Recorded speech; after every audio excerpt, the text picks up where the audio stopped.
One of the most common objections that comes up in discussions about God or Christianity is this. If God is so loving, then how can he allow so much evil to go on in the world? Now, this is a really good question. In fact, it's one I'm sure you've thought of before. I know I have, because when I see some of the evil, awful things that people do to one another, I can't help but think, come on, God, you're better than this. You could fix all this. There's been thousands of books written about this, and they're still being written.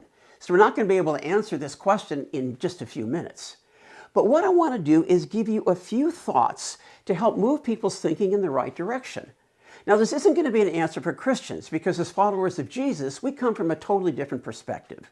But it's for non-Christians with the goal of opening up an opportunity to communicate the gospel, which is at the core of what Bite-Size Answers is all about. Okay, here's the first one. It's not God's job to stop evil. Now, this kind of takes people back because everyone thinks, hey, God's the big dude. He's supposed to fix everything, right? No, it's not God's job. See, when God created the world, it was perfect. Evil didn't even exist. But people decided, hey, we don't want God telling us how to do things. We're going to do it our own way. And evil entered the world because the human way is all about self-promotion and me first. When that happened, God said, okay, let me at least give you some parameters so if you stay between the lines, it'll at least mitigate some of the evil.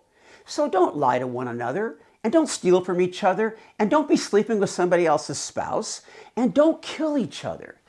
But people said, we'll come up with our own rules, and they did. So evil continued to grow because it's driven by selfishness. So the first thing to understand is that it's not God's job to stop evil. He tried, but no one was interested. Here's the second thought. There's evil in the world because God gives people the freedom to choose. See, there actually is a way God could stop evil. He could rule the world as an iron-fisted cosmic tyrant who manipulates every action and every reaction 24/7. But that's not who he is. He has given every person the freedom of choice, which opens up the possibility for them to use that freedom to choose evil. You say, well, why did he do that? Because you can't have love without choice. And love is absolutely essential for human relationships, both with one another and with God.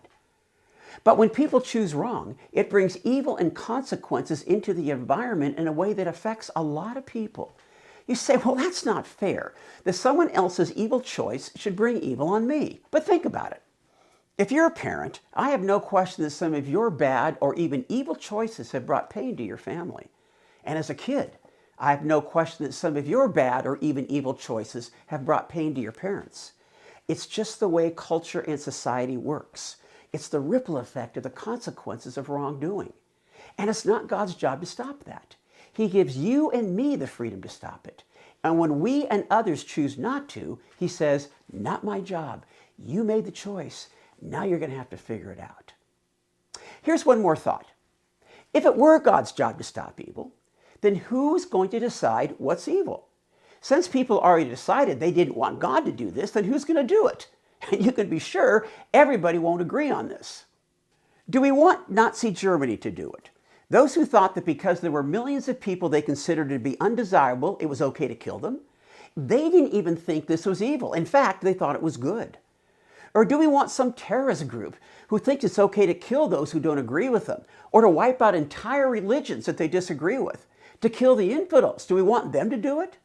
Do Republicans want the Democrats to decide? Do Democrats want the Republicans to decide? I don't think so. So this would be an ongoing, chaotic question that'll just never get answered. If we don't want God to decide what's evil, we find ourselves in a real conundrum. So these are the three thoughts that are often used when someone brings up this issue. And then my goal would be to move it to the gospel, because like we say again and again, our goal is not to win arguments, but to win people into a relationship with Jesus. If my goal were to win an argument, I'd lay out 5 or 10 or maybe even 15 more points to make my case. But I stop with these 3 because my next comment would be something like, although it's not God's job to stop evil, he hates it, and he's provided a way for us to navigate through its consequences. If you've got a few minutes, I'd love to show you how that works. And if they say yes, I take a napkin or a scrap of paper or whatever was available to me, and I just communicate the gospel. Remember, the gospel alone is the power of God to salvation. And if people come into a relationship with God through Jesus Christ, not only will their understanding of God and evil change, but so will their today, tomorrow, and their forever.